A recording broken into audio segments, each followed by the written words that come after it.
तीन दफ़ा इस मौजू पे पॉइंट ऑफ आर्डर पे बात हो रहा है। एक दफ़ा आपने रूलिंग दी, फिर स्पीकर साहब ने रूलिंग दी, आज दोबारा हम चाह रहे हैं कि बलूचिस्तान में गुज़िश्ता 20 दिनों से बिजली नहीं है।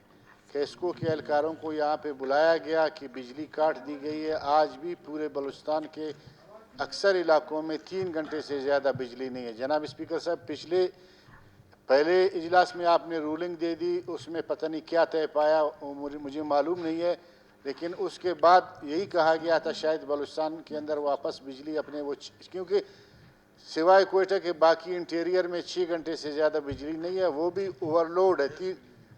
360 से ज़्यादा हमारे फीडर है, उनमें से अक्सरियत ओवरलोड है, और जब वो नहीं चलते हैं, यानी अगर किसी एक फीडर को 6 घंटे मिलना है, जब उसको तकसीम करते हैं वो 24 घंटे में 3 घंटे उसको बिजली मिल जाती है। आज उसी 6 घंटे को इन्होंने गुज़िश्ता 15 दिन से 3 घंटे किया है, और मेरे ख्याल में जनाब स्पीकर साहब ने पिछली दफ़ा कहा सेक्रेटरी साहब उनको लेटर लिख देगा कि बिजली बहाल करें। तो आज हमारी गुज़िश्ता इजलास 1 तारीख़ को था, आज 4 तारीख़ है, इसके बाद मेरे ख्याल में असम्बली का इजलास नहीं है। आप रूलिंग दे दे हुकूमत की तरफ से, उस दिन कहा कि हम अपनी बकायाजात वो करेंगे।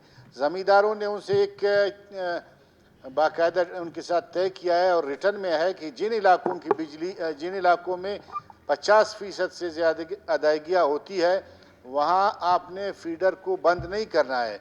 लेकिन ऐसे भी फीडर है जनाब स्पीकर साहब जहाँ 80%, 90% लोगों ने बिल अदा किए हैं। मेरे साथ रिकॉर्ड में है, उन इलाकों की बिजली भी आज बंद है, और 3 घंटे से ज़्यादा ही नहीं। ये तो जुल्म है जनाब स्पीकर साहब। गुज़िश्ता अगर पंजाब में होता, सिंध में होता 15 दिन से बिजली, आज सारा दुनिया रोडों पे होता।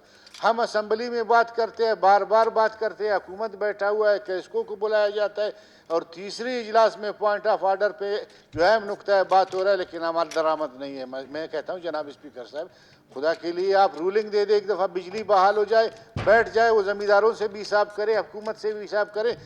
सब पूरे बलूचिस्तान को क्यों सजा देना है? न देने वालों पे हाथ डाले, लेकिन यह है कि कम अज़ कम बिजली को बहाल कर दे। आज आप रोलिंग दे दीजिए। शुक्रिया मलिक साहब। पॉइंट ऑफ ऑर्डर जनाब स्पीकर।